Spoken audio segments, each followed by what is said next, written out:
Joe Rogan is making a bold case for the end of weight cutting in MMA, calling it one of the sport's most dangerous and outdated practices, having been involved in the fight game since the late 90s. Before we continue, don't forget to subscribe and click the bell icon so you never miss an update. Rogan has witnessed the evolution of MMA into a multi-billion-dollar industry. Now, he believes it's time for the UFC to take a significant step forward in prioritizing fighter safety by eliminating extreme weight cuts once and for all. This isn't just an opinion he's voiced on his podcast. Rogan has directly proposed this idea to Ari Emanuel, the CEO of Endeavor, back when the company first acquired the UFC.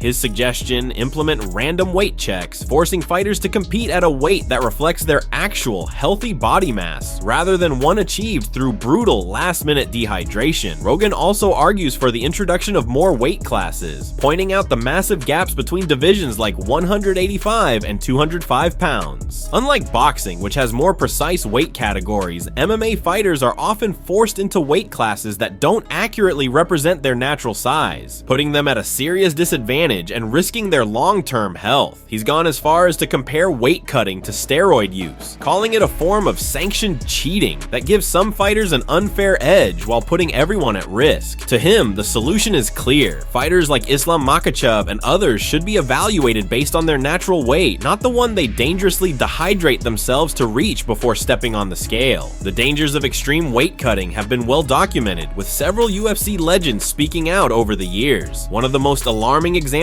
came in 2019 when TJ Dillashaw dropped down to flyweight to fight Henry Cejudo. His skeletal appearance at the weigh-ins was a chilling reminder of just how dangerous these extreme cuts can be. Similarly, Conor McGregor, who now walks around at approximately 200 pounds, once pushed his body to the absolute limit to make the featherweight limit of 145 pounds, sparking concern from fans and analysts about the toll it was taking on his health. If Rogan had full control over the UFC and the sport as a whole, he claims weight cutting would likely be eliminated entirely. However, despite his close relationships with UFC President Dana White and other influential figures, the practice of extreme weight cutting remains deeply ingrained in MMA culture. Even as more fighters, experts, and fans call for change, the reality is that weight cutting isn't going anywhere, at least not anytime soon. But as the discussion around fighter safety continues to grow, the pressure to reform this dangerous practice may eventually become too big to ignore. In a recent episode of Home of Fight, Sean O'Malley's coach, Tim Welch, made a bold promise. When O'Malley returns, fans will witness nothing short of a masterpiece. According to Welch, his fighter has reached an entirely new level of focus, more dialed in than ever before. While acknowledging Merab Dvalishvili's relentless pressure, Welch was quick to point out critical flaws in his takedown setups. Yes, Merab's pace is suffocating, but Welch argued that his entries aren't as polished as they appear, and that's where they see the opening. They've studied his game, identified the weaknesses, and now they're preparing to exploit them. But what truly makes this comeback different isn't just strategy, it's O'Malley's mentality. Gone are the days of balancing training with media appearances, podcasts, and distractions. No more interviews, no more outside noise, just pure, undivided attention on perfecting his craft. Welch assured fans that this version of O'Malley will be unlike anything we've ever seen before. When he steps into the cage against Merab again, it won't just be another fight, it will be a statement, a calculated, refined performance that leaves no doubt about who the superior fighter is. Welch didn't mince words. What O'Malley is about to deliver will be a work of art. Changes levels, and you're not sure if he's changing levels or throwing hooks.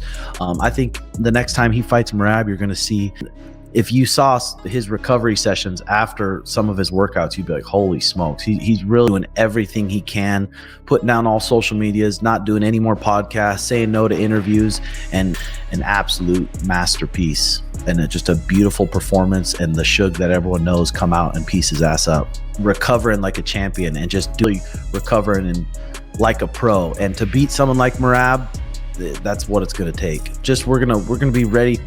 Wait till he's 100% ready to go, and not try to just get through these fight camps and half-ass it. In a recent interview on his YouTube channel, Georgian MMA enthusiast Vako Velia sat down with the bantamweight champion Merab Dvalishvili and brought up a fascinating story that had been circulating behind the scenes. The story involved Khamzat Chimaev and fellow Georgian fighter Roman Dolidze, a moment that had been hinted at before, but never fully revealed. Vako explained that Merab had previously mentioned the incident, but refused to share the details publicly. However, Merab was privy to what really went down, and Vako couldn't resist pressing him for the full story. Merab, with a knowing smile, recounted the explosive training session at Extreme Couture, where he, Roman, and Khamzat were all sparring. Everything seemed normal until a loud scream of agony cut through the gym. When Merab turned to look, he saw Khamzat absolutely fuming, punching the walls, looking around with pure frustration. Meanwhile, Roman was walking around with a quiet confidence, almost as if he had just claimed victory in an unspoken battle. Moments later, Khamzat was seen sitting off to the side, his knee wrapped in ice, the aftermath of an intense grappling exchange. So what exactly happened? According to Merab, Roman had locked in a knee bar on Khamzat during their sparring session. Instead of tapping, Khamzat tried to power through, only to end up injuring his knee in the process. His frustration wasn't just from the pain, but from the fact that he had been caught in a submission and forced to acknowledge a rare moment of vulnerability. To this day, Merab suspects that Khamzat is still dealing with the lingering effects of that knee injury. But the tension between Roman and Khamzat doesn't just exist inside the gym. Outside of training, Roman has been one of the few fighters unafraid to take shots at Khamzat's persona. He's openly criticized Khamzat for talking too much, even comparing him to a clown who focuses more on putting on a show than on pure competition. After Khamzat's victory over Kamaru Usman at UFC 294, Roman took to Twitter to call him out, accusing him of being all talk. When a fan tried to mock Roman for having fewer followers, the Georgian fired back, saying he'd rather live life that way than be a clown entertaining the masses. Despite his sharp words, a fight between Roman and Khamzat remains unlikely, unless Roman can defeat Marvin Vettori and move closer to the title picture. Their first fight was razor close, with Marvin edging out the win in a competitive battle. Now, in a potential rematch, both fighters are hungry to prove a point. If Roman can secure a dominant victory over Vettori, could we finally see him face off against Khamzat inside the octagon? Or is this just another case of gym drama that won't translate into an actual fight? What do you think? Is this the beginning of a real rivalry, or just competitive tension between elite fighters? Let me know in the comments, because if this bad blood ever spills into the cage, it's going to be fireworks.